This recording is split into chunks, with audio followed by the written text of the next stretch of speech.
ಅಲ್ಲಪಟ್ಟಣದಿಂದ ಮೆಲ್ಲನೆ ಬಂದೆ ಅನ್ನದಾನೇಶ್ವರ ಎಂದು ಮುಖ್ಯಮಂತ್ರಿ ಸಿದ್ದರಾಮಯ್ಯ ಅವರು ತಮ್ಮ ಮನೆದೇವರ ಕುರಿತಾದ ಲಾವಣಿಯ ಸಾಲುಗಳನ್ನು ಹಾಡಿದರು.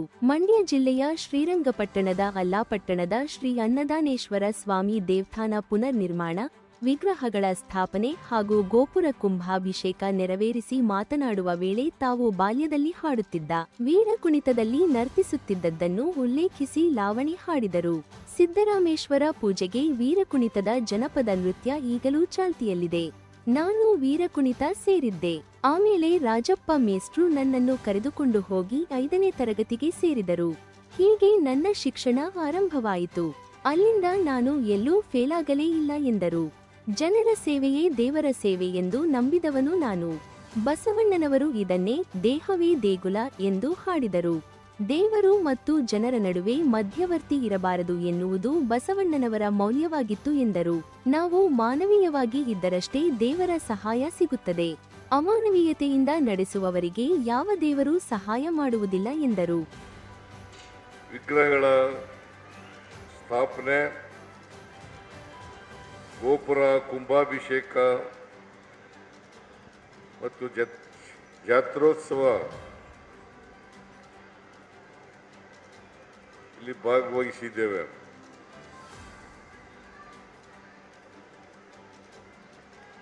ಅನ್ನದಾನೇಶ್ವರ ನಮ್ಮ ಮನೆಯ ಮೂಲ ದೇವರು. ಇಲ್ಲಿಂದ ಸಿದ್ದರಾಮೇಶ್ವರ ಅಂತ ಹೆಸರಿನಲ್ಲಿ ತಾಯೂರಿನಲ್ಲಿ ಹೋಗಿ ಒಡೆದು ಮೂಡಿತು ಅಂತ ಒಂದು ಪ್ರತೀತಿ ಇದೆ. ಆಮೇಲೆ ನಾವು ತಾಯೂರಿನಲ್ಲಿ ಹೋಗಿ ಜಾತ್ರೆ ಮಾಡ್ತಾ ಇದ್ದು ನಮ್ಮೂರಿನವರು. ಆ ತಾಯೂರಿನವ್ರಿಗೆ ನಮ್ಮೂರಿನವ್ರಿಗೆ ಜಗಳ ನಡೀತಿತ್ತು ಯಾವಾಗಲೂ. ಅದಕ್ಕೆ ತಾಯೂರು ಜಾತ್ರೆ ಮಾಡೋದನ್ನ ಅಲ್ಲಿ ನಿಲ್ಲಿಸಿ ನಮ್ಮೂರಿನಲ್ಲೇ ಜಾತ್ರೆ ಮಾಡಕ್ಕೆ ಶುರು ಮಾಡೋದು. ಇದು ಇತಿಹಾಸ. ಅದಕ್ಕೆ ನಮ್ಮೂರಿನಲ್ಲಿ ಸಿದ್ದರಾಮೇಶ್ವರ, ಈ ಅನ್ನದಾನೇಶ್ವರ ಮತ್ತೆ ಇನ್ನೊಂದು ಹೆಸರು ಸಿದ್ದರಾಮೇಶ್ವರ. ಅದು ನಮ್ಮನೆ ದೇವರು. ಮೂಲ ಇದು. ಇದಕ್ಕೆ ಸುಮಾರು 400 ವರ್ಷಗಳ ಇತಿಹಾಸ ಇದೆ. 400 ವರ್ಷಗಳ ಇತಿಹಾಸ ಇದೆ. ಅದಕ್ಕೆ ಒಂದು ಜಾನಪದ ಹಾಡು ಹೇಳ್ತಾರೆ, ಅಲ್ಲಪಟ್ಟಣದಿಂದ ಮೆಲ್ಲನೆ ಬಂದೆ ಬೆಳ್ಳಿ ಶಾಲಿರಾಯ. ಅಲ್ಲಪಟ್ಟಣದಿಂದ ಮೆಲ್ಲನೆ ಬಂದೆ ಬೆಳ್ಳಿ ಸಾಲಿರಾಯ ಅಂತ ಒಂದು ಹಾಡು ಹೇಳ್ತಾರೆ ನಮ್ಮ.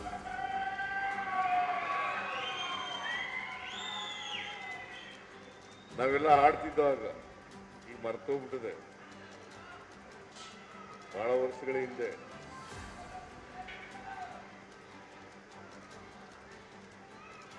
ಅದರಿಂದ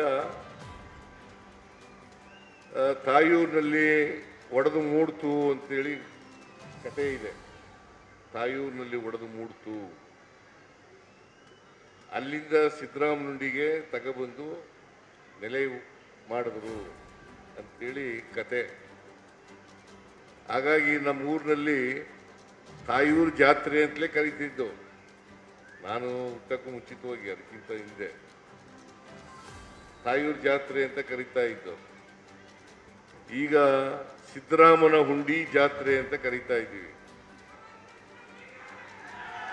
ಸಿದ್ದರಾಮೇಶ್ವರನ ಜಾತ್ರೆ, ಸಿದ್ದರಾಮನ ಹುಂಡಿ.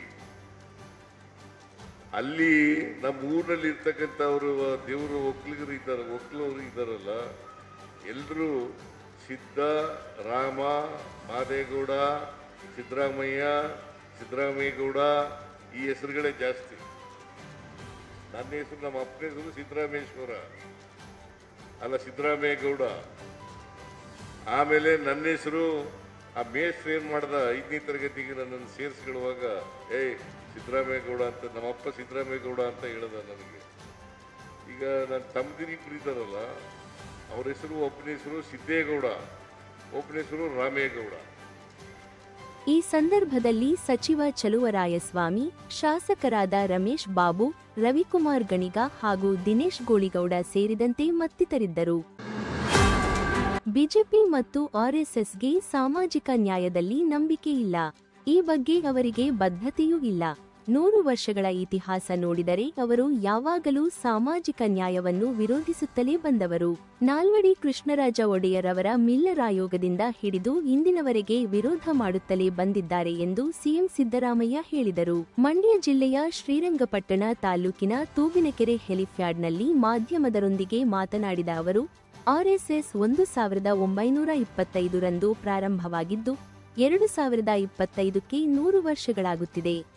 ಅವರು ಮೀಸಲಾತಿಯನ್ನು ಎಂದೂ ಒಪ್ಪಿಲ್ಲ. ರಾಹುಲ್ ಗಾಂಧಿ ಅವರು 2 ವರ್ಷಗಳಿಂದ ಈ ಬಗ್ಗೆ ಬಹಳ ಗಂಭೀರವಾಗಿ ಒತ್ತಾಯ ಮಾಡುತ್ತಿದ್ದರು. ಕಾಂಗ್ರೆಸ್ ಪ್ರಣಾಳಿಕೆಯಲ್ಲಿ ಕೂಡ ಇದನ್ನು ಸೇರಿಸಲು ಅವರೇ ಕಾರಣಕರ್ತರು.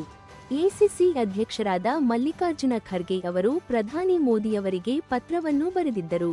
ಈ ಎಲ್ಲರ ಹೋರಾಟ ಮತ್ತು ಒತ್ತಡದ ನಂತರ ಜಾತಿಗಣತಿ ಮಾಡುತ್ತೇವೆ ಎಂದು ಕೇಂದ್ರ ಸರ್ಕಾರ ಹೇಳಿದೆ. ಆದರೆ ಯಾವಾಗ ಎಂದು ಸಮಯ ನಿಗದಿ ಮಾಡಿಲ್ಲ. ಜನಗಣತಿಯಲ್ಲಿಯೇ ಜಾತಿ ಗಣತಿಯನ್ನು ಮಾಡುವುದಾಗಿ ಹೇಳಿದ್ದಾರೆ ಎಂದರು. ಜಾತಿಗಣತಿ ಜೊತೆಗೆ ಸಾಮಾಜಿಕ, ಶೈಕ್ಷಣಿಕ ಮತ್ತು ಆರ್ಥಿಕ ಸಮೀಕ್ಷೆ ಆಗಬೇಕು. ಸಂವಿಧಾನಕ್ಕೆ ತಿದ್ದುಪಡಿ ತಂದು ಮೀಸಲಾತಿಯ ಗರಿಷ್ಠ ಪರಿಮಿತಿಯನ್ನು ಹೆಚ್ಚು ಮಾಡಬೇಕು. ಸರ್ವೋಚ್ಚ ನ್ಯಾಯಾಲಯದ ವಿಭಾಗೀಯ ಪೀಠವು ಮೀಸಲಾತಿ 50% ಹೆಚ್ಚಬಾರದು ಎಂದು ಹೇಳಿದೆ. ಮೀಸಲಾತಿ 50% ಹೆಚ್ಚಾದರೆ ಜನಸಂಖ್ಯೆಯ ಅನುಗುಣವಾಗಿ ಮೀಸಲಾತಿ ನೀಡಲು ಸಾಧ್ಯ. ಸಾಮಾಜಿಕ, ಶೈಕ್ಷಣಿಕ, ಆರ್ಥಿಕವಾಗಿ ಹಿಂದುಳಿದವರಿಗೆ ಮೀಸಲಾತಿ ಕೊಡಬೇಕಾಗಿರುವುದು ಅತ್ಯಂತ ಅನಿವಾರ್ಯ ಮತ್ತು ಅಗತ್ಯ. ಸಮಾಜದ ನಿರ್ಮಾಣಕ್ಕೆ ಎಲ್ಲರೂ ಆರ್ಥಿಕವಾಗಿ, ಸಾಮಾಜಿಕವಾಗಿ ಸಬಲರಾಗಬೇಕು. ಆಗ ಮಾತ್ರ ಜಾತಿಯನ್ನು ಹೋಗಲಾಡಿಸಲು ಸಾಧ್ಯವಾಗುತ್ತದೆ ಎಂದರು. ನೋಡಿ, ಅವ್ರಿಗೆ ಭಾರತೀಯ ಜನತಾ ಪಕ್ಷದವ್ರಿಗೆ, RSSನವ್ರಿಗೆ ಸೋಷಿಯಲ್ ಜಸ್ಟಿಸ್ನಲ್ಲಿ ನಂಬಿಕೆ ಇಲ್ಲ, ಅವರಿಗೆ ಬದ್ಧತೆಯೇ ಇಲ್ಲ. ನೀವು ಈ 100 ವರ್ಷಗಳ ಇತಿಹಾಸ ನೋಡಿದ್ರೆ ಯಾವಾಗಲೂ ವಿರೋಧ ಮಾಡ್ಕೊಂಡು ಬಂದಿದ್ದಾರೆ. ನಾಲ್ವಡಿ ಕೃಷ್ಣರಾಜ ಒಡೆಯರು ಮಿಲ್ಲರ್ ಕಮಿಷನ್ ಆಯ್ತಲ್ಲ, ಅವತ್ತಿನಿಂದ ಇವತ್ತಿನವರಿಗೆ ವಿರೋಧ ಮಾಡ್ಕೊಂಡೇ ಬಂದಿದ್ದಾರೆ. RSSನವರು ಯಾವತ್ತೂ ಕೂಡ 1925ನೇ ಇಸ್ವಿನಲ್ಲಿ RSS ಪ್ರಾರಂಭ ಆಯಿತು. 100 ವರ್ಷ ಆಯಿತು. ಈ ವರ್ಷ 2025ಕ್ಕೆ 100 ವರ್ಷಗಳಾಗ್ತಾ ಇದೆ. ಯಾವತ್ತೂ ಅವರು ಮೀಸಲಾತಿನ ಒಪ್ಕೊಂಡಿಲ್ಲ. ಆದರೆ ಅನಿವಾರ್ಯವಾಗಿ ರಾಹುಲ್ ಗಾಂಧಿಯವರು ಒತ್ತಾಯ ಮಾಡ್ತಾಯಿದ್ರು. ಕಳೆದ 2 ವರ್ಷಗಳಿಂದ ಭಾಳ ಸೀರಿಯಸ್ ಆಗಿ ಒತ್ತಾಯ ಮಾಡ್ತಾಯಿದ್ರು. ಮತ್ತು ಮ್ಯಾನಿಫೆಸ್ಟೋನಲ್ಲೂ ಕೂಡ ಸೇರಿಸಲಿಕ್ಕೆ ಅವರೇ ಕಾರಣಕರ್ತರು. ಮತ್ತು ನಾವು ಪತ್ರನೂ ಬರೆದಿದ್ದೆವು. ಮಲ್ಲಿಕಾರ್ಜುನ ಖರ್ಗೆಯವರು ಒಂದು ಪತ್ರನೂ ಕೂಡ ಬರೆದಿದ್ದರು 2023ರಲ್ಲಿ. ಅದಾದಮೇಲೆ ನಾವು ಈಗ ಜಾತಿ ಗಣತಿ ಮಾಡ್ತೀವಿ ಅಂತ ಹೇಳಿದ್ದಾರೆ. ಅದರ ಟೈಮ್ ಫಿಕ್ಸ್ ಮಾಡಿಲ್ಲ, ಯಾವಾಗ ಮಾಡ್ತೀವಿ ಏನು ಅಂತ ಹೇಳಿಲ್ಲ. ಇದರಲ್ಲಿ ಜನಗಣತಿನಲ್ಲೇ ಜಾತಿ ಗಣತಿ ಮಾಡ್ತೀವಿ ಅಂತ ಹೇಳ್ತಾರೆ. ಸೊ ನಾವು ಏನು ಹೇಳೋದು ಅಂದರೆ, ಒಂದು ಸೋಷಿಯೋ ಎಕನಾಮಿಕ್ ಎಜುಕೇಷನಲ್ ಸರ್ವೆ ಆಗಬೇಕು. ಇನ್ನೊಂದು ಈ ಸೀಲಿಂಗ್ ಇದೆಯಲ್ಲ, ಅದನ್ನು ಸಂವಿಧಾನಕ್ಕೆ ತಿದ್ದುಪಡಿ ತಗಲಾಗಬೇಕು. ಯಾಕಂದರೆ ಸುಪ್ರೀಂ ಕೋರ್ಟ್ನವರು ಇಂದಿರಾ ಸಹಾನಿ ಕೇಸ್ನಲ್ಲಿ ಹೇಳ್ಬಿಟ್ಟಿದ್ದಾರೆ, ಡಿವಿಷನ್ ಬೆಂಚು 50%ಗಿಂತ ಮೀಸಲಾತಿ ಹೋಗಬಾರ್ದು ಅಂತ ಹೇಳ್ಬಿಟ್ಟಿದ್ದಾರೆ. ಈಗ ಮೀಸಲಾತಿ 50% ಆದರೆ ಜನಸಂಖ್ಯೆಗೆ ಅನುಗುಣವಾಗಿ ಮೀಸಲಾತಿ ಕೊಡೋಕ್ಕಾಗಲ್ಲ. ಅದರಿಂದ ಸಾಮಾಜಿಕವಾಗಿ, ಆರ್ಥಿಕವಾಗಿ, ಶೈಕ್ಷಣಿಕವಾಗಿ ಹಿಂದುಳಿದಿರ್ತಕ್ಕಂಥವ್ರು ಅವ್ರಿಗೆಲ್ರಿಗೂ ಕೂಡ ಮೀಸಲಾತಿ ಕೊಡಬೇಕಾಗಿರ್ತಕ್ಕಂಥದ್ದು ಅತ್ಯಂತ ಅನಿವಾರ್ಯ, ಅಗತ್ಯ. ಯಾಕಂತಂದರೆ ಸಮಾಜ ನಿರ್ಮಾಣ ಮಾಡಬೇಕಾದ್ರೆ ಎಲ್ಲರೂ ಆರ್ಥಿಕವಾಗಿ, ಸಾಮಾಜಿಕವಾಗಿ ಸಬಲರಾದಾಗ ಮಾತ್ರ ಸಮಾಜ ನಿರ್ಮಾಣ ಮಾಡಲಿಕ್ಕೆ ಸಾಧ್ಯ, ಜಾತಿ ಹೋಗಲಿಕ್ಕೆ ಸಾಧ್ಯ ಆಗ್ತದೆ. ಈಗ ನರೇಂದ್ರ ಮೋದಿಯವರಿಗೆ ನಾನು ಒತ್ತಾಯ ಏನು ಮಾಡ್ತೀನಿ ಅಂತಂದರೆ, ಒಂದು ರಾಹುಲ್ ಗಾಂಧಿಯವರು ಕೂಡ ಒತ್ತಾಯ ಮಾಡಿದ್ದಾರೆ. ಒಂದು ಸೀಲಿಂಗ್ ಇದೆಯಲ್ಲ 50%, ಅದನ್ನು ತೆಗಿಬೇಕು. ಎರಡನೇದು ಖಾಸಗಿ ಕ್ಷೇತ್ರದಲ್ಲೂ ಕೂಡ ಮೀಸಲಾತಿಯನ್ನು ತರಬೇಕು. ಇವೆರಡೂ ನಾನು ಒತ್ತಾಯ ಮಾಡ್ತೀನಿ. ಮತ್ತು ಸಮಯ ಯಾವಾಗ ಮಾಡ್ತೀವಿ, 3 ತಿಂಗಳು ಮಾಡ್ತಾರ 4 ತಿಂಗಳು ಮಾಡ್ತಾರ ಅಂತ ಹೇಳ್ಬೇಕು. ರೋಹಿಣಿ ಮೀಸಲಾತಿ ಇದೆಯಲ್ಲ, ಅದ್ರ ಜೊತೆಗೆ ಇದನ್ನು ಕೂಡ ಮಾಡಬೇಕು. ಈ ಸಂದರ್ಭದಲ್ಲಿ ಸಚಿವ ಚಲುವರಾಯಸ್ವಾಮಿ, ಶಾಸಕರಾದ ರಮೇಶ್ ಬಾಬು, ರವಿಕುಮಾರ್ ಗಣಿಗ ಹಾಗೂ ದಿನೇಶ್ ಗೋಳಿಗೌಡ ಸೇರಿದಂತೆ ಮತ್ತಿತರಿದ್ದರು. ಹಿಂದೂ ಕಾರ್ಯಕರ್ತ ಸುಹಾಸ್ ಶೆಟ್ಟಿ ಹತ್ಯೆ ಖಂಡಿಸಿ ಬಿಜೆಪಿ ಜಿಲ್ಲಾಧ್ಯಕ್ಷ ಡಾಕ್ಟರ್ ಇಂದ್ರೇಶ್ ನೇತೃತ್ವದಲ್ಲಿ ಮಂಡ್ಯದ ಸಂಜಯ್ ವೃತ್ತದಲ್ಲಿ ಪ್ರತಿಭಟನೆ ನಡೆಸಿದರು. ಮಂಡ್ಯದ ಸಂಜಯ್ ವೃತ್ತದಲ್ಲಿ ಜಮಾವಣೆಗೊಂಡ ಬಿಜೆಪಿ ಮುಖಂಡರು ಹಾಗೂ ಕಾರ್ಯಕರ್ತರು ರಾಜ್ಯ ಸರ್ಕಾರದ ಸಿಎಂ, ಡಿಸಿಎಂ, ಗೃಹ ಸಚಿವರ ವಿರುದ್ಧ ಘೋಷಣೆ ಕೂಗಿ ಟೈರಿಗೆ ಬೆಂಕಿ ಹಚ್ಚಿ ಆಕ್ರೋಶ ಹೊರಹಾಕಿದರು.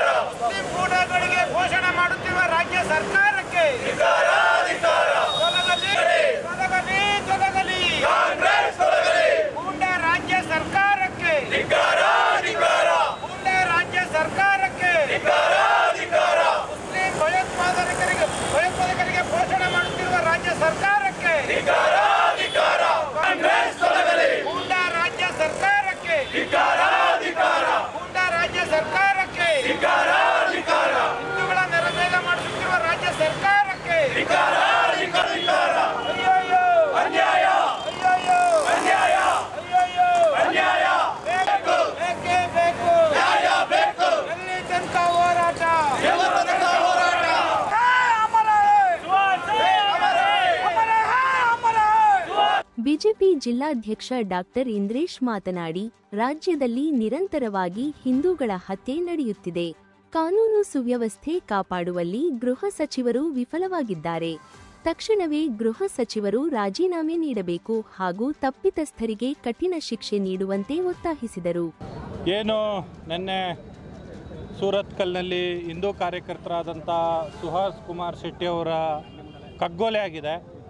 ಅದರ ವಿರುದ್ಧ ಇವತ್ತು ನಮ್ಮ ಭಾರತೀಯ ಜನತಾ ಪಾರ್ಟಿ ಮಂಡ್ಯ ಜಿಲ್ಲೆ ಎಲ್ಲ BJPಯ ಕಾರ್ಯಕರ್ತರ ವತಿಯಿಂದ ಇವತ್ತು ನಾವು ಒಂದು ಪ್ರತಿಭಟನೆಯನ್ನು ಇಟ್ಕೊಂಡಿದ್ದೇವೆ. ಇವತ್ತು ಇಡೀ ರಾಜ್ಯಾದ್ಯಂತ ಎಲ್ಲ ಜಿಲ್ಲಾ ಕೇಂದ್ರಗಳಲ್ಲಿ ಈ ಪ್ರತಿಭಟನೆ ನಡೀತಾ ಇದೆ. ನೀವು ಈ ಸರ್ಕಾರ ಬಂದಾಗಿಂದ ಈ ರಾಜ್ಯದಲ್ಲಿ ನಿಜವಾಗ್ಲೂ ಸರ್ಕಾರ ಇದೆಯಾ, ಈ ಸರ್ಕಾರದಲ್ಲಿ ನಿಜವಾಗ್ಲೂ ಕಾನೂನು ಸುವ್ಯವಸ್ಥೆ ಸರಿ ಮಟ್ಟದಲ್ಲಿ ಅಥವಾ ಒಂದು ಒಳ್ಳೆ ರೀತಿಯಲ್ಲಿ ಇಡೀ ರಾಜ್ಯದಲ್ಲಿ ಸರ್ಕಾರ ಇರೋ ರೀತಿಯಲ್ಲಿ ಏನಾದ್ರೂ ಪೊಲೀಸ್ ವ್ಯವಸ್ಥೆ ಇದೆಯಾ ಅನ್ನೋ ಒಂದು ಪ್ರಶ್ನೆ ಇಡೀ ಸಾರ್ವಜನಿಕರಲ್ಲಿ ಇವತ್ತು ಎದ್ದು ಕಾಣಿಸ್ತಾ ಇದೆ.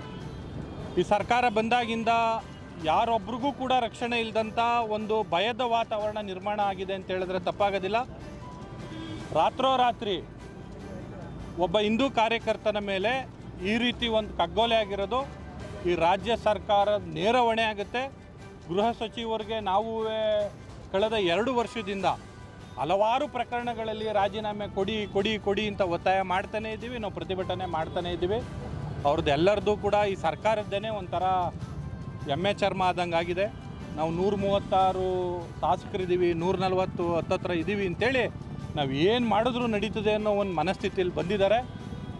ಇವತ್ತು ಬೆಲೆ ಏರಿಕೆಯಿಂದ ಬೇರೆ ಇವರು ಮಾಡ್ತಾ ಇರೋವಂಥ ಭ್ರಷ್ಟಾಚಾರದಿಂದ ಜನ ತತ್ತರಿಸಿ ಹೋಗಿರೋಂಥ ಈ ಸಂದರ್ಭದಲ್ಲಿ ಇವತ್ತು ಸಾಮಾನ್ಯವಾಗಿ ಜನರು ಒಂದು ಜೀವನ ಮಾಡೋಕ್ಕೂ ಕೂಡ ಇಡೀ ರಾಜ್ಯದಲ್ಲಿ ಭಯದ ವಾತಾವರಣದಲ್ಲಿ ಜೀವನ ಮಾಡಬೇಕು ಅಂದರೆ ಅವ್ರಿಗೆ ಅವರೇ ಪ್ರಶ್ನೆ ಮಾಡಬೇಕು. ಇವತ್ತು ನಾವು ಕರ್ನಾಟಕ ರಾಜ್ಯದಲ್ಲಿ ನಿಜವಾಗ್ಲೂ ಸರ್ಕಾರ ನಡೆಸ್ತಾ ಇದ್ದೀವಾ ಅಥವಾ ಯಾವುದಾದ್ರು ಒಂದು ಅಲ್ಪಸಂಖ್ಯಾತರನ್ನ ಓಲೈಕೆ ಮಾಡ್ಕೊಂಡು ತುಷ್ಟೀಕರಣ ರಾಜಕಾರಣ ಮಾಡ್ತಾ ಇದ್ದೀವಾ ಅಂತೇಳಿ DK ಶಿವಕುಮಾರ್ ಅವರು, ಸಿದ್ದರಾಮಯ್ಯನವರು ಮತ್ತು ಗೃಹ ಸಚಿವರು ಅವ್ರನ್ನ ಪ್ರಶ್ನೆ ಮಾಡ್ಕೊಳ್ಳೋಂಥ ಒಂದು ಪರಿಸ್ಥಿತಿ ಇವತ್ತು ನಿರ್ಮಾಣ ಆಗಿದೆ. ಇವತ್ತೇನಾದರೂ ಏನು ನಿನ್ನೆ ಹಿಂದೂ ಕಾರ್ಯಕರ್ತನ ಸುಹಾಸ್ ಕುಮಾರ್ ಶೆಟ್ಟಿ ಕೊಲೆ ಆಗಿದೆಯೋ ಅದಕ್ಕೆ ನ್ಯಾಯ ಸಿಗಬೇಕು. ಆ ನ್ಯಾಯ ಸಿಗೋವರೆಗೂ ಕೂಡ ನಮ್ಮ ಭಾರತೀಯ ಜನತಾ ಪಾರ್ಟಿ ಹೋರಾಟವನ್ನು ನಿಲ್ಲಿಸೋದಿಲ್ಲ. ಮುಂದಿನ ದಿವಸಗಳಲ್ಲಿ ನಮ್ಮ ಹಿರಿಯ ನಾಯಕರು ಏನು ಒಂದು ಸೂಚನೆ ಕೊಡ್ತಾರೆ ಅದ್ರ ಮೇಲೆ ನಾವು ಮುಂದಿನ ಹೋರಾಟವನ್ನು ತೀರ್ಮಾನ ಮಾಡ್ತೇವೆ. ಪ್ರತಿಭಟನೆಯಲ್ಲಿ ಮುಖಂಡರಾದ ಡಾಕ್ಟರ್ ಸಿದ್ದರಾಮಯ್ಯ, CT ಮಂಜುನಾಥ್, ನಾಗಾನಂದ್, ಶಿವಕುಮಾರ್ ಆರಾಧ್ಯ, ನಗರ ಘಟಕದ ಅಧ್ಯಕ್ಷ ವಸಂತ್, ವಿವೇಕ್ ಸೇರಿದಂತೆ ಮತ್ತಿತರರು ಹಾಜರಿದ್ದರು. ಮಾಂಡವ್ಯ ಆಂಗ್ಲ ಮಾಧ್ಯಮ ಪ್ರೌಢಶಾಲೆಯ 2024ರಿಂದ 25ನೇ ಸಾಲಿನ SSLC ಪರೀಕ್ಷೆಯಲ್ಲಿ ಅತಿ ಹೆಚ್ಚು ಅಂಕ ಪಡೆದ ವಿದ್ಯಾರ್ಥಿಗಳಿಗೆ ಅಭಿನಂದನಾ ಸಮಾರಂಭ ಶಾಲೆಯ ಆವರಣದಲ್ಲಿ ನಡೆಯಿತು. 2024ರಿಂದ 25ನೇ ಸಾಲಿನ SSLC ಪರೀಕ್ಷೆಯಲ್ಲಿ 591 ಅಂಕ ಪಡೆದ ಯುವಿಕಾ MD, ಪ್ರಾರ್ಥನಾ M, 568 ಅಂಕ ಪಡೆದ ಹನ್ಸರಾ ನಾಹಿದ್, 542 ಅಂಕ ಪಡೆದ ಎಂಎಲ್ ಲೋಕೇಶ್, 538 ಅಂಕ ಪಡೆದ ಮಹದೇವ ಪ್ರಸಾದ್, 535 ಅಂಕ ಪಡೆದ ಕೀರ್ತನಾ ಇವರುಗಳನ್ನು ಎಸ್ಬಿ ಎಜುಕೇಷನ್ ಟ್ರಸ್ಟ್ನ ಅಧ್ಯಕ್ಷರಾದ ಪ್ರೊಫೆಸರ್ ಬಿ ಶಿವಲಿಂಗಯ್ಯ ಹಾಗೂ ಕಾರ್ಯದರ್ಶಿ ಡಾಕ್ಟರ್ ಮೀರಾ ಶಿವಲಿಂಗಯ್ಯ ಅವರು ಅಭಿನಂದಿಸಿದರು.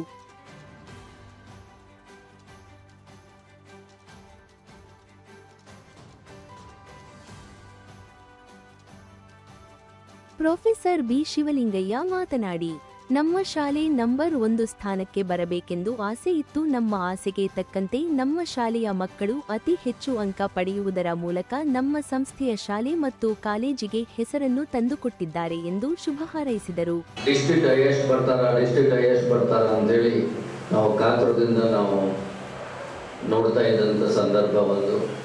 ಈಗ ನಮ್ಮ ಮಕ್ಕಳು ಅಂತಂದರೆ ಈಗ ಭಾಳಷ್ಟು ಎಲ್ಲ ನಮ್ಮ ಸ್ಕೂಲಿನ ವಿದ್ಯಾರ್ಥಿಗಳನ್ನು ನಾವು ಯೋಚನೆ ಮಾಡಿ ನಮ್ಮ ಸ್ಕೂಲ್ ಈಗ ಮುಂದಿರಬೇಕು, ನಂಬರ್ 1 ಆಗಬೇಕು, ವಿದ್ಯೆಗೆ ಹೆಸರಾಗಬೇಕು ಅಂಥೇಳಿ ನಮ್ಮ ಆಸೆಗೆ ತಕ್ಕಂತೆ ಎಲ್ಲ ಸ್ಕೂಲು ಕಾಲೇಜುಗಳು ಕೂಡ ಉತ್ತಮ ರೀತಿಯಲ್ಲಿ ನಡ್ಕೊಂಡು ಬರ್ತಾ ಇದೆ. ಆದರೆ ಮನಸ್ಸಿಗೆ ಎಲ್ಲೋ ಒಂದು ಕಡೆ ಇನ್ನೂ ನೋವು ಹೋಗಿಲ್ಲ. ಕಾರಣ ಏನು ಅಂತಂದರೆ, ಮಂಗಳೂರಿನಲ್ಲಿ ಅಲ್ಲಿ ವಿದ್ಯಾವಂತರಾಗಿ ಅವರು ಹೈಯೆಸ್ಟ್ ಮಾರ್ಕ್ಸ್ ತಗೊಂಡು ನೀಟು CET ಅಲ್ಲಿ ವಿದ್ಯಾರ್ಥಿಗಳು ಬರ್ತಾ ಇದ್ದಾರೆ ಹೈಯೆಸ್ಟ್ ಮಾರ್ಕ್ಸಲ್ಲಿ ಅನ್ನೋದಾದರೆ, ನಾವು ಯಾವ ರೀತಿಯಲ್ಲಿ ಮಂಡ್ಯ ಜಿಲ್ಲೆ ಹಿಂದುಳಿದಿದೆ, ಯಾಕೆ ನಮ್ಮಲ್ಲಿ ಒಳ್ಳೆ ಸ್ಟಾಫ್ ಇಲ್ವಾ, ಒಳ್ಳೆ ಸ್ಟೂಡೆಂಟ್ ಇಲ್ವಾ, ಯಾಕೆ ನಮ್ಮಲ್ಲಿ ಇನ್ನೂ ಕೂಡ ಕೊರತೆ ಆಗ್ತಾ ಇಲ್ಲ ಅಂತೇಳಿ ಈ ಪ್ರಶ್ನೆ ನಾವು ಪ್ರತಿಯೊಂದು ಕಾಲೇಜಿನಲ್ಲೂ ಕೂಡ ನಮ್ಮ ಮಾಂಡವ್ಯ ಗ್ರೂಪ್ ಆಫ್ ಕಾಲೇಜ್ಗಳಲ್ಲಿ ನಾವು ಕೇಳ್ತಾ ಇದ್ದೇನೆ. ಅದಕ್ಕೆ ಉತ್ತರ ಅವರೆಲ್ಲ ಹಾಸ್ಟೆಲಲ್ಲಿ ಇಟ್ಕೊಂಡು ಚೆನ್ನಾಗಿ ಉಜ್ಜಿ ತೀಡಿ ಅವರನ್ನು ಹೈಯೆಸ್ಟ್ ಮಾರ್ಕ್ಸ್ ಬರುವಾಗ ಮಾಡ್ತಾರೆ ಅಂತ. ಯಾಕೆಂದರೆ ಇಲ್ಲಿ ಉಜ್ಜಿ ತೀಡೋಕ್ಕಾಗಲ್ಲ, ಇಲ್ಲಿ ಹಾಸ್ಟೆಲ್ ಇಲ್ವ ಮಂಡ್ಯದಲ್ಲಿ. ಆದರೆ ತಂದೆ ತಾಯಿಗಳು ಕೂಡ ಇದರಲ್ಲಿ ಯೋಚನೆ ಮಾಡಬೇಕು.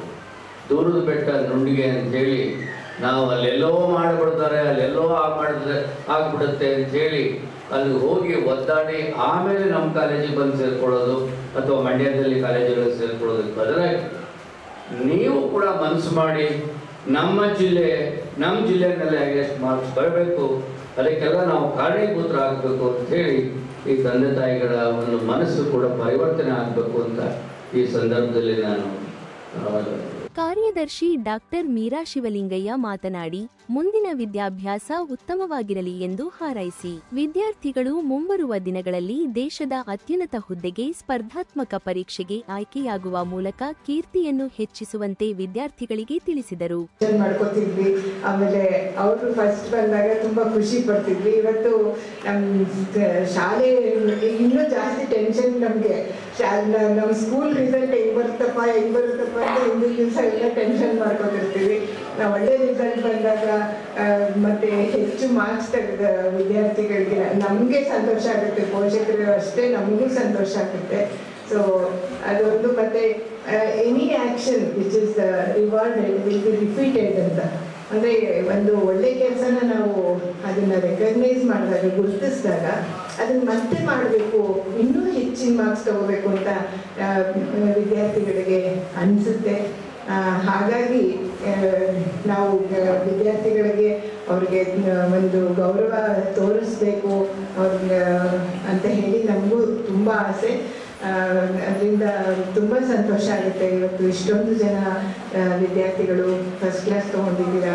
ನಂತರ ಪೋಷಕರು ಹಾಗೂ ವಿದ್ಯಾರ್ಥಿಗಳು ತಮ್ಮ ಅನಿಸಿಕೆಗಳನ್ನು ಹಂಚಿಕೊಂಡರು. LKGಯಿಂದನೂ 9 ತನಕ ಫ್ರೀ ತಲೆ ಓಡಿಸಿದ್ದಾಯಿತು. ಹಾಗಾಗಿ ಮತ್ತೆ ಮಾಡಿ ಕರ್ಕೊಂಡು ಸೇರ್ತಿದ್ದಾಯಿತು. ಹಾಗಾಗಿ ಈಗ ತುಂಬ ಚೆನ್ನಾಗಿ ಮಾರ್ಕ್ಸ್ ತೆಗೆದಿದ್ದಾಳೆ, ಅದು ಟೀಚರ್ಸೇ ಕಾರಣ. ಹಾಗಾಗಿ ಅವಳು ICSEಯಿಂದ ಇದ್ದು ಇಲ್ಲಿ ಬಂದು ಓದವಳಲ್ಲ. ಇಷ್ಟು ಅಂಕ ಬರ್ತದೆ ಅಂತ ಅಂದ್ಕೊಂಡಿಲ್ಲ. ತುಂಬ ಖುಷಿ ಆಗ್ತಾ ಇದೆ. ಇದಕ್ಕೆಲ್ಲ ಕಾರಣ ಟೀಚರ್ಸು, ಅದರಲ್ಲಿ ಆಶಾ ಮೇಡಮ್ ಅಂತ ನಮ್ಗೆ ತುಂಬ ಒಂದು ಮಾಡಿದ್ದಾರೆ. ಹಾಕಿದ್ದು ಮಗನ ಚೆನ್ನಾಗಿ ಎಜುಕೇಷನ್ ಎಲ್ಲ ಚೆನ್ನಾಗಿದೆ. ಇಲ್ಲಿ ನಾವು ಮೊದಲಿಂದ ಇಲ್ಲೇ ಹಾಕಬೇಕಂತ ಅನಿಸುತ್ತೆ ಇವಾಗ. I want to thank all the teachers, especially Siddharth sir and Asha ma'am, and ತುಂಬಾ ಡೆಡಿಕೇಟಿವ್ ಆಗಿ ಅವ್ರದ್ದು ಏನೇ ಮಿಸ್ಟೇಕ್ಸ್ ಇದ್ರು ಎಲ್ಲನೂ ಕರೆಕ್ಷನ್ ಮಾಡ್ತಾಯಿದ್ರು. ಪರ್ಸ್ನಲ್ ಕಾಲ್ಸ್ ಎಲ್ಲ ಮಾಡಿ ಆಶ್ರಮ ಕರೆಕ್ಷನ್ಸ್ ಎಲ್ಲ ಇರ್ತಾಯಿದ್ರು. ಹೆಚ್ಚು ಅಂಕ ಗಳಿಸ್ಕೊಂಡು ಈ ಥರ SSLC ಅಥವಾ PUC ಹಂತದಲ್ಲಿ ಈ ಥರ ಗೌರವ ಸಮರ್ಪಣೆಯನ್ನು ಪಡ್ಕೊಳ್ಳುವಾಗ ತಾನಾಗಿ ನನ್ನ ಮಗ ತನ್ನ ಮಗಳು ಇಂಥ ಸಾಧನೆ ಮಾಡಿದ್ದಾರೆ ಅನ್ನುವಂಥ ಭಾವುಕತೆ ತಾನಾಗೇ ಬರ್ತದೆ, ಆನಂದ ಭಾಷೆ ಕೂಡ ಬರ್ತದೆ.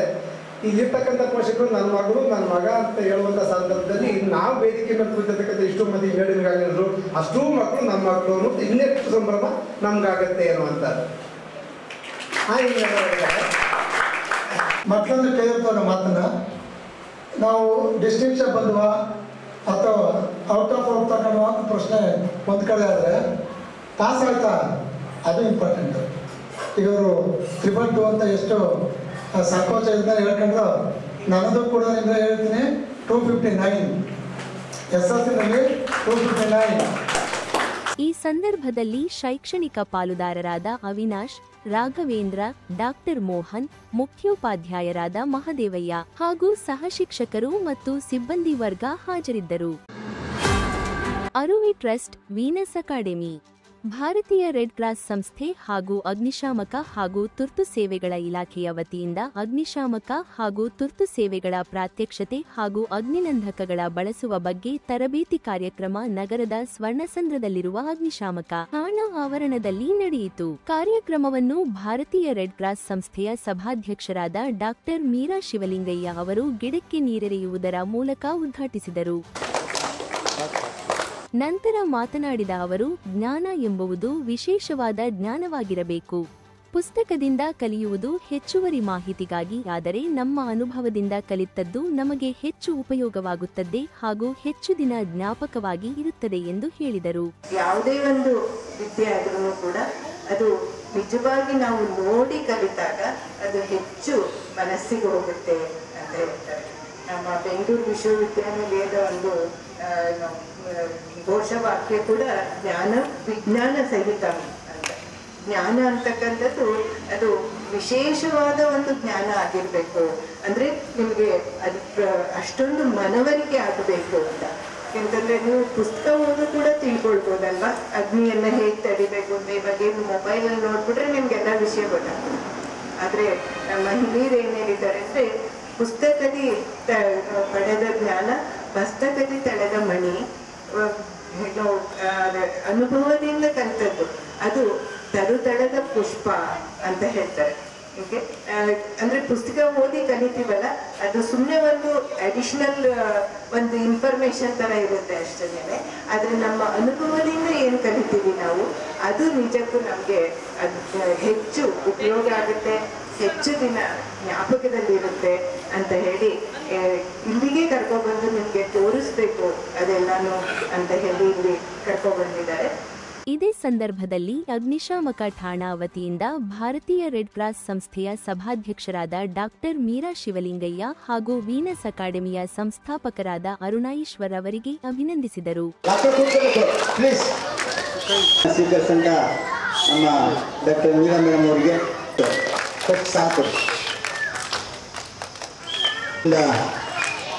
ಸನ್ಮಾನಿಸ್ತಾ ಇರ್ತಕ್ಕಂಥ ಮೀರಾ ಮೇಡಮ್ ಅವರಿಗೆ ನಂತರ ಮಕ್ಕಳಿಗೆ ಜಿಲ್ಲಾ ಅಗ್ನಿಶಾಮಕ ಜಿಲ್ಲಾಧಿಕಾರಿ ರಾಘವೇಂದ್ರ ಅವರು ಅಗ್ನಿಶಾಮಕ ಹಾಗೂ ತುರ್ತು ಸೇವೆಗಳ ಪ್ರಾತ್ಯಕ್ಷತೆ ನೀಡಿದರು.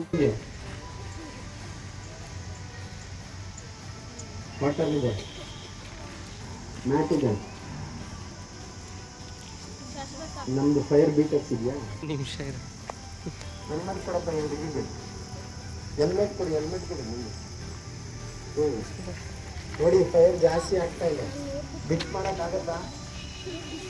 ಟೆಂಪರೇಚರ್ ಜಾಸ್ತಿ ಇದೆ. ಯಾವ ಕಡೆಗೆ ಹೋಗ್ಬೇಕು? ನೆಕ್ಸ್ಟ್ ಕಡೆ ಆಪರೇಟ್ ಮಾಡು. ನೆಕ್ಸ್ಟ್ ಹೋಗ್ಬೇಕು, ಅಲ್ಲಿ ಹತ್ರ ಬರಬೇಕು, ಎತ್ಕೊಂಡು ಹಿಡಿಬೇಕು.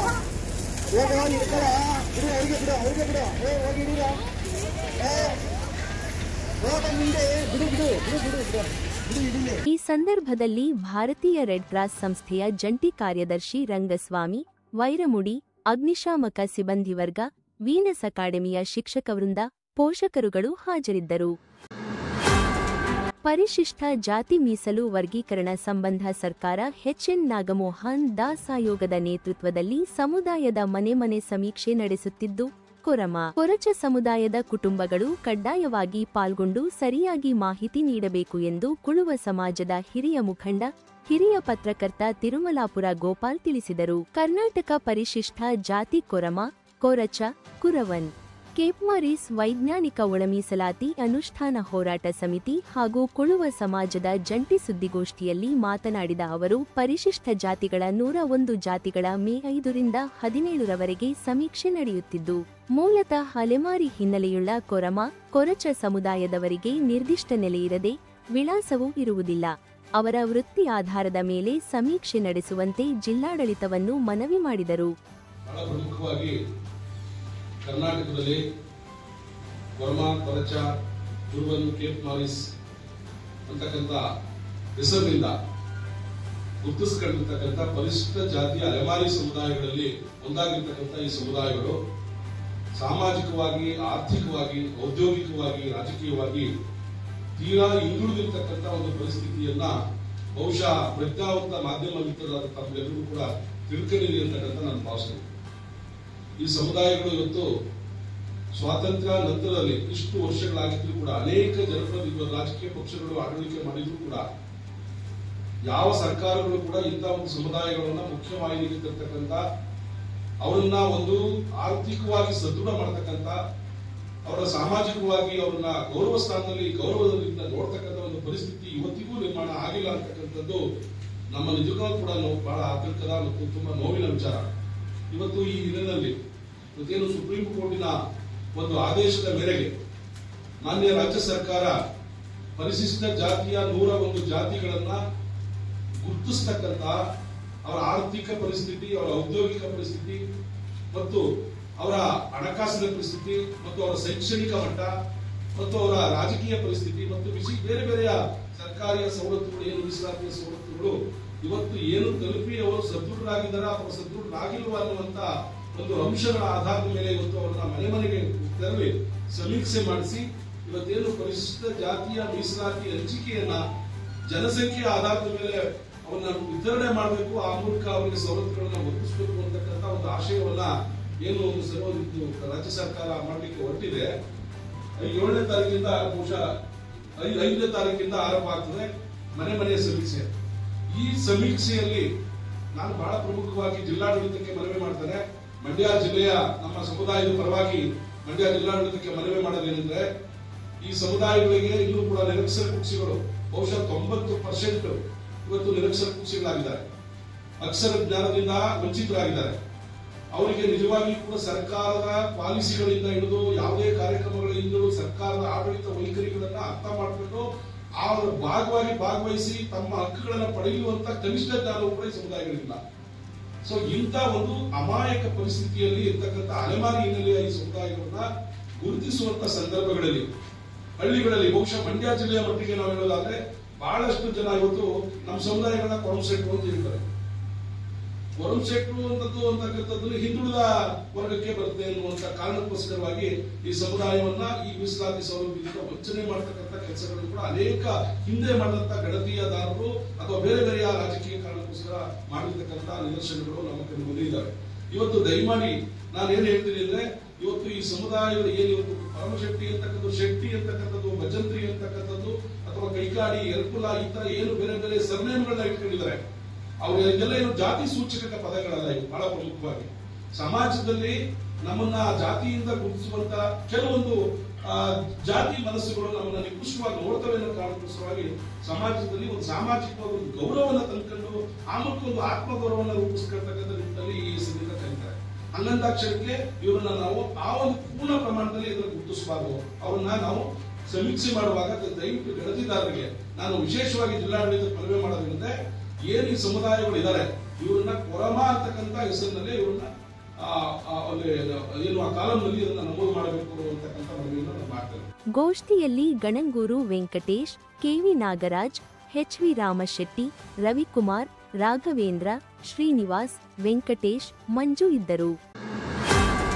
ರೈತರ ಬೇಡಿಕೆಗಳನ್ನು ಈಡೇರಿಸಬೇಕೆಂದು ಒತ್ತಾಯಿಸಿ ಮೇ 6ರಂದು ಜಿಲ್ಲಾಧಿಕಾರಿಗಳ ಕಚೇರಿ ಮುಂದೆ ನಡೆಯಲಿರುವ ಬೃಹತ್ ಪ್ರತಿಭಟನಾ ಧರಣಿಗೆ ಹೆಚ್ಚಿನ ಸಂಖ್ಯೆಯಲ್ಲಿ ಭಾಗವಹಿಸಿ ರೈತರ ಹಿತ ಕಾಯಬೇಕೆಂದು ರೈತ ಸಂಘದ ಜಿಲ್ಲಾ ಉಪಾಧ್ಯಕ್ಷ ರಾಮಲಿಂಗೇಗೌಡ ಮನವಿ ಮಾಡಿದರು. ಮಳವಳ್ಳಿ ಪಟ್ಟಣದ ಪ್ರವಾಸಿ ಮಂದಿರದಲ್ಲಿ ನಡೆದ ಪೂರ್ವಭಾವಿ ಸಭೆಯ ಅಧ್ಯಕ್ಷತೆ ವಹಿಸಿ ಮಾತನಾಡಿದ ಅವರು, ರೈತರಿಗೆ ಬೆಳೆದ ಬೆಳೆಗೆ ವೈಜ್ಞಾನಿಕ ಬೆಲೆ ಸಿಗುತ್ತಿಲ್ಲ.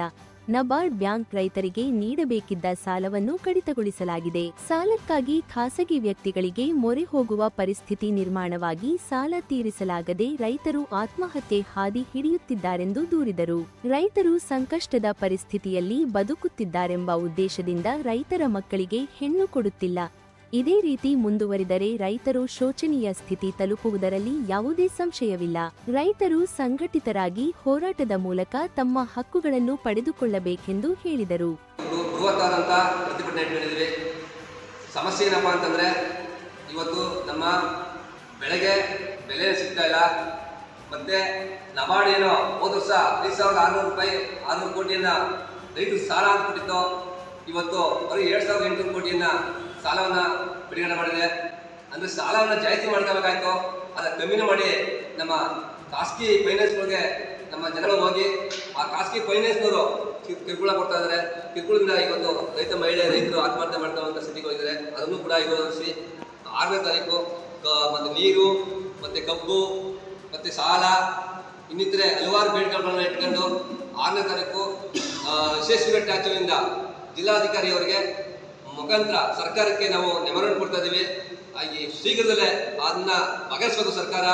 ಕೂಡಲೇ ಅದನ್ನ ಬಗೆಹರಿಸಿಲ್ಲ ಅಂತಂದ್ರೆ ಮುಂದಿನ ಹೋರಾಟಗಳನ್ನು ತೀವ್ರವಾಗಿ ಸರ್ಕಾರ ಇಡೀ ರಾಜ್ಯದಾದ್ಯಂತ ಹೋರಾಟವನ್ನ ಕರ್ನಾಟಕ ರಾಜ್ಯ ಸಂಘ ಮಾಡ್ತದೆ ಅಂತ ಹೇಳ್ತಾ ಇವತ್ತಿನ ಮಳವಳ್ಳಿ ತಾಲೂಕಿನಲ್ಲಿ ಇವತ್ತು ಮೀಟಿಂಗ್ ಕರೆದು ಇವತ್ತು ದುಗ್ನಳ್ಳಿ ಒಂದು ಗ್ರಾಮದಲ್ಲಿ ರೈತರು ಬಂದು ಇವತ್ತು ಹೊಸದಾಗಿ ಸಾಲನ ಹಾಕೊಂಡಿದ್ದಾರೆ. ನಾವು ಹೋರಾಟ ಮಾಡ್ತೀವಿ, ಬೆಂಬಲ ಕೊಡ್ತೀವಿ ಅಂತ ಹೇಳಿದ್ದಾರೆ. ಸರ್ ಇವತ್ತು 15 ಜನ ಸೇರ್ಪಡೆ ಆಗಿದ್ದಾರೆ. 15 ಜನ ಸೇರ್ಪಡೆ ಆಗಿ ನಿಮ್ಗೆ ಹೆಚ್ಚಿನ ರೀತಿಯಲ್ಲಿ ನಾವು ಕೂಡ ರೈತ ಸಮಸ್ಯೆಗೆ ಬಗೆಗೆ ನಾವು ಹೋರಾಟ ಮಾಡ್ಲಿಕ್ಕೆ ಬಂದಿದ್ದಾರೆ. ತಾಲ್ಲೂಕಿನ ದುಗ್ಗನಹಳ್ಳಿ ಗ್ರಾಮದ ಸುಮಾರು 15ಕ್ಕೂ ಹೆಚ್ಚು ಮಂದಿ ರೈತರು ರೈತ ಸಂಘಕ್ಕೆ ಸೇರ್ಪಡೆಗೊಂಡರು. ಸಭೆಯಲ್ಲಿ ಬಸವರಾಜು, ಮಹೇಶ್, ಪುಟ್ಟಸ್ವಾಮಿ, ಜಯರಾಮು, ನಂದೀಶ್, ನಾಗಣ್ಣ, ಬಿಳಿಗೌಡ, ಚೌಡೇಗೌಡ ಸೇರಿದಂತೆ ಇತರರು ಇದ್ದರು.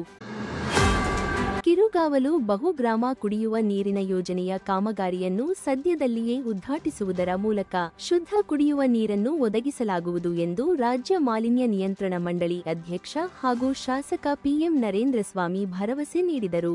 ಮಳವಳ್ಳಿ ತಾಲ್ಲೂಕಿನ ಕಿರುಗಾವಲು ಗ್ರಾಮ ಪಂಚಾಯಿತಿ ನಿಧಿ ಯೋಜನೆಯಡಿ ನಿರ್ಮಿಸಿರುವ ವಾಣಿಜ್ಯ ಅಂಗಡಿ ಮಳಿಗೆ ಹಾಗೂ ಮಿಕ್ಕೆರೆ ಗ್ರಾಮ ಪಂಚಾಯಿತಿಯಲ್ಲಿ ಮುಖ್ಯಮಂತ್ರಿ ಗ್ರಾಮ ವಿಕಾಸ್ ಯೋಜನೆಯಡಿ ನಿರ್ಮಿಸಿರುವ ಸಭಾಭವನವನ್ನು ಉದ್ಘಾಟಿಸಿ ಮಾತನಾಡಿದ ಅವರು, ಕಿರುಗಾವಲು ಹೋಬಳಿಯ ನೀರಿನ ಸಮಸ್ಯೆಗಳನ್ನು ಸಂಪೂರ್ಣವಾಗಿ ಬಗೆಹರಿಸಲಾಗುವುದು ಎಂದರು.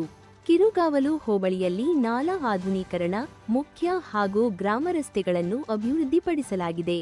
ಸಂಪೂರ್ಣವಾಗಿ ಮೂಲಭೂತ ಸೌಲಭ್ಯವನ್ನು ಕಲ್ಪಿಸಲು ಜವಾಬ್ದಾರನಾಗಿ ಯೋಜನೆಗಳನ್ನು ಅನುಷ್ಠಾನಗೊಳಿಸುವುದರ ಮೂಲಕ ಕ್ಷೇತ್ರವನ್ನು ಸಮಗ್ರವಾಗಿ ಅಭಿವೃದ್ಧಿಪಡಿಸುತ್ತಿದ್ದೇನೆಂದು ಹೇಳಿದರು. ಕಿರುಗಾವಲಿನಲ್ಲಿ ಒಂದು ವಾಣಿಜ್ಯ ಮಳಿಗೆಗಳ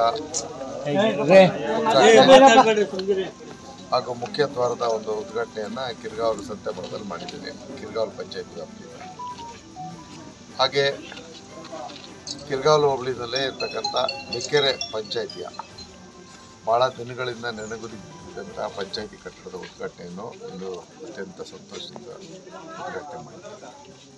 ಈ ಗ್ರಾಮದಲ್ಲಿ ಈಗ SCP ಕಾಮಗಾರಿಗಳು ನಡೀತಾ ಇದೆ. ಹೆಚ್ಚುವರಿಯಾಗಿ ಜನರಲ್ ರಸ್ತೆಗಳಿಗೂ ಕೂಡ ನಾನು ಹಣ ಕೊಟ್ಟಿದ್ದೀನಿ. ಸ್ವಲ್ಪ ಟೆಂಡರ್ನಲ್ಲಿ ವ್ಯತ್ಯಾಸ ಆಗಿ ಕಾಮಗಾರಿ ವಿಳಂಬ ಆಗಿದೆ. ಇನ್ನು ಕೆಲವೇ ದಿನಗಳಲ್ಲಿ ಅದನ್ನು ಕೂಡ ಕಾಮಗಾರಿ ಪ್ರಾರಂಭ ಮಾಡೋದಕ್ಕೆ ಅವಕಾಶ ಮಾಡಿಕೊಡ್ತೀನಿ. ಈಗ ನಮ್ಮ ಮಂಡ್ಯದಿಂದ ಕಲ್ಕುಡಿ ತನಕ ಏನು ಮುಖ್ಯ ರಸ್ತೆ ಇತ್ತು ಅದನ್ನು ಮಾಡಿಸಿದ್ವಿ. ಇನ್ನೂ ಅವನು ಶೋಲ್ಡ್ರಿಂಗ್ ಕೆಲಸ ಮಾಡಿಲ್ಲ, ಕಾಂಟ್ರಾಕ್ಟರ್ನ ಬಿಟ್ಟಿದ್ದೀನಿ. ಕಾಂಟ್ರಾಕ್ಟರ್ಗಳನ್ನ ನಮ್ಮ ಲೀಡರ್ಗಳು ಯಾರು ಮಾತಾಡಿಲ್ಲ, ಹೇಳ್ಬೇಕು. ಕೆಲಸ ಮಾಡಿದ ತಕ್ಷಣ ಎದ್ಬಿಡ್ತಾರೆ. ಇದೇ ಸಂದರ್ಭದಲ್ಲಿ ತಾಲ್ಲೂಕು ಪಂಚಾಯಿತಿ ಕಾರ್ಯನಿರ್ವಾಹಕ ಅಧಿಕಾರಿ HT ಶ್ರೀನಿವಾಸ್, ಕಿರುಗಾವಲು ಗ್ರಾಮ ಪಂಚಾಯಿತಿ ಅಧ್ಯಕ್ಷೆ ಇನಾಯತ್ ಖಾತೂನ್, ಉಪಾಧ್ಯಕ್ಷ ಎಂ ಮಾದೇಗೌಡ, ಮಿಕ್ಕೆರೆ ಗ್ರಾಮ ಪಂಚಾಯಿತಿ ಅಧ್ಯಕ್ಷೆ ವಸಂತ, ಉಪಾಧ್ಯಕ್ಷ ಡಿ ಶಿಲ್ಪಾ ಹಾಗೂ ಸದಸ್ಯರು, ಅಭಿವೃದ್ಧಿ ಅಧಿಕಾರಿಗಳಾದ ಹರಿಶಂಕರ್, ಕೇಶವಮೂರ್ತಿ, ಜಿಲ್ಲಾ ಪಂಚಾಯಿತಿ ಮಾಜಿ ಸದಸ್ಯೆ ಸುಜಾತಾ KM ಪುಟ್ಟು, ಮುಖಂಡರಾದ ಕೆಜೆ ದೇವರಾಜು, ನರೇಂದ್ರ ಕೆಎಂ ಪುಟ್ಟು, ಸಿ ಮಾಧು, ಕೃಷ್ಣಮೂರ್ತಿ, ಡಿ ಕೃಷ್ಣೇಗೌಡ, ಶಾಂತರಾಜು, ಖಾಲಿದ್, ಮಸೂದ್, ರಾಮಲಿಂಗಣ್ಣ, ದೊಡ್ಡಣ್ಣ, ಚಿಕ್ಕಣ್ಣ, ನರಸಿಂಹ, ದೇವರಾಜು ಸೇರಿದಂತೆ ಇತರರು ಇದ್ದರು. ಇತ್ತೀಚೆಗೆ ಪ್ರಕಟಗೊಂಡ ಎಸ್ಎಸ್ಎಲ್ಸಿ ಪರೀಕ್ಷೆಯಲ್ಲಿ ಮಂಡ್ಯ ಜಿಲ್ಲೆಯ ಮದ್ದೂರು ಪಟ್ಟಣದ ಪೂರ್ಣಪ್ರಜ್ಞಾ ಶಾಲೆಗೆ ಅತ್ಯುತ್ತಮ ಫಲಿತಾಂಶ ಲಭಿಸಿದೆ. 95% ಫಲಿತಾಂಶದೊಂದಿಗೆ ಈ ಶಾಲೆಯ 169 ವಿದ್ಯಾರ್ಥಿಗಳು ಉತ್ತೀರ್ಣರಾಗಿದ್ದು, ಫಲಿತಾಂಶದಲ್ಲಿ ಈ ಶಾಲೆಯ 2 ವಿದ್ಯಾರ್ಥಿನಿಯರು ರಾಜ್ಯಕ್ಕೆ ಟಾಪರ್ ಆಗಿ ಹೊರಹೊಮ್ಮಿದ್ದಾರೆ. 624 ಅಂಕ ಪಡೆದ ಪುನೀತಾ 2ನೇ ಸ್ಥಾನ ಹಾಗೂ 622 ಅಂಕ ಪಡೆದ ಅನ್ಯನ ರಾಜ್ಯಕ್ಕೆ 4ನೇ ಸ್ಥಾನ ಪಡೆದು ಟಾಪರ್ ಲಿಸ್ಟ್ನಲ್ಲಿ ಸ್ಥಾನ ಹೊಂದಿದ್ದಾರೆ. ಪೂರ್ಣಪ್ರಜ್ಞಾ ಶಾಲೆಯ ಮುಖ್ಯ ಶಿಕ್ಷಕರಾದಂತಹ ಶ್ರೀಮತಿ ಕಸ್ತೂರಿ ಮೇಡಮ್ ಹಾಗೂ ಶ್ರೀ ಅನಂತೇಗೌಡ ಸರ್ ಅವರ ಪ್ರೋತ್ಸಾಹದಿಂದಾಗಿ ನಾನು ರಾಜ್ಯಕ್ಕೆ 2ನೇ ಸ್ಥಾನ ಬರೋದಕ್ಕೆ ಕಾರಣ ಆಯಿತು. ಅದ್ರ ಜೊತೆ ನಮ್ಮ ಅಪ್ಪ ಅಮ್ಮ ಪಡುವಂತಹ ಶ್ರಮ ಆಗಿರ್ಬೋದು, ಜೊತೆಗೆ ನಮ್ಮ ಶಿಕ್ಷಕರು ಮಾಡಿದಂತಹ ಪಾಠ, ಜೊತೆಗೆ ಆತ್ಮೀಯಗಳನ್ನ ಪ್ರಶ್ನೆ ಪಾಠ ಮಾಡೋದಾಗಿರ್ಬೋದು, ನಮ್ಮ ಶಾಲೆಯಲ್ಲಿ ತುಂಬಾ ಎನ್ಕರೇಜ್ ಮಾಡಿದ್ರಿಂದಾಗಿ ನಾನು ರಾಜ್ಯಕ್ಕೆ 2ನೇ ಸ್ಥಾನ ತಗೊಂಡೆ. ಪೂರ್ಣಪ್ರಜ್ಞಾ ಕಾನ್ವೆಂಟ್ ಶಾಲೆಯಲ್ಲಿ ಸುಮಾರು 600ಕ್ಕಿಂತ ಹೆಚ್ಚು ವಿದ್ಯಾರ್ಥಿಗಳು ಅಂಕವನ್ನು ಗಳಿಸಿರುವಂಥ 15 ಮಕ್ಕಳಿದ್ದಾರೆ. ಹಾಗೆ ಡಿಸ್ಟಿಂಕ್ಷನಲ್ಲಿ ಪಾಸಾಗಿರುವಂಥ ಮಕ್ಕಳು 58 ಇದ್ದಾರೆ. ಸಬ್ಜೆಕ್ಟ್ ವೈಸು ಒಳ್ಳೆ ಔಟ್ ಆಫ್ ಔಟ್ ಮಾರ್ಕ್ಸನ್ನು ತೆಗೆದಿದ್ದಾರೆ ಈ ಶಾಲೆಯಲ್ಲಿ.